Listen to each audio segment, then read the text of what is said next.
എയിംസിനെ ചൊല്ലിയുള്ള ബി.ജെ.പിയിലെ തർക്കത്തിനായവില്ല. എയിംസ് ആലപ്പുഴയിൽ ഇല്ലെങ്കിൽ തമിഴ്നാട്ടിലേക്ക് കൊണ്ടുപോകുമെന്ന് താൻ പറഞ്ഞിട്ടില്ല എന്ന് കേന്ദ്രമന്ത്രി സുരേഷ് ഗോപി പറഞ്ഞു. അതിനിടെ എയിംസ് തിരുവനന്തപുരത്ത് വേണമെന്ന ആവശ്യവുമായി ബി.ജെ.പി നഗരസഭാ കൗൺസിലർമാർ കേന്ദ്ര ആരോഗ്യമന്ത്രി ജെ.പി. നദ്ദയെ കണ്ടു.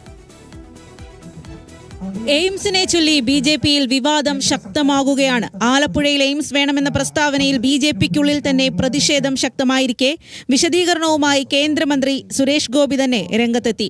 ആലപ്പുഴയിലില്ലെങ്കിൽ തമിഴ്നാട്ടിലേക്ക് എയിംസ് കൊണ്ടുപോകുമെന്ന് താൻ പറഞ്ഞിട്ടില്ല എന്ന് സുരേഷ് ഗോപി പറഞ്ഞു. മറിച്ചെന്ന് തെളിയിച്ചാൽ രാഷ്ട്രീയം അവസാനിപ്പിക്കും. എയിംസ് വരും കേരളത്തിൽ, അതെവിടെയാണെന്നുള്ളത് നമുക്ക് നിശ്ചയിക്കാം എന്ന് പറഞ്ഞെങ്കിൽ അത് വരും. പിന്നെ ഇവരെല്ലാവരും കൂടെ ചേർന്ന് വേറൊരു നുണ എഴുന്നള്ളിച്ചത്. എയിംസ് ആലപ്പുഴ വന്നില്ലെങ്കിൽ പിന്നെ അത് ഞാൻ തമിഴ്നാട്ടിന് കൊടുക്കാൻ പറയുമെന്ന് ഒന്ന് തെളിയിക്കാമോ? ഇപ്പൊ രാജിവെച്ച് ഇപ്പൊ രാഷ്ട്രീയത്തിൽ നിന്ന് ഞാൻ ഇറങ്ങിപ്പോകാൻ തയ്യാറാണ്. എവിടെങ്കിലും ഒന്ന് തെളിയിക്കാമോ?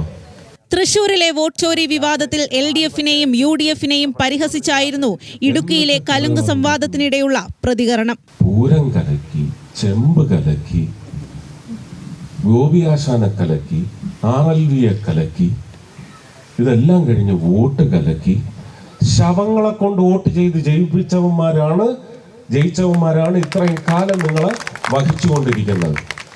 ചത്ത് ശവങ്ങളെ 25 വർഷം മുമ്പ് അടക്കം ചെയ്ത ശവങ്ങളെ കൊണ്ട് വോട്ട് ചെയ്തിട്ടുണ്ട്. അതിനിടെ എയിംസ് തിരുവനന്തപുരത്ത് വേണമെന്ന ആവശ്യവുമായി ബി.ജെ.പി നഗരസഭാ കൗൺസിലർമാർ കേന്ദ്ര ആരോഗ്യമന്ത്രി ജെ.പി. നദ്ദയെ കണ്ടു. കൊല്ലത്ത് സംസ്ഥാന കമ്മിറ്റിയിൽ പങ്കെടുക്കാനെത്തിയപ്പോഴായിരുന്നു കൂടിക്കാഴ്ച.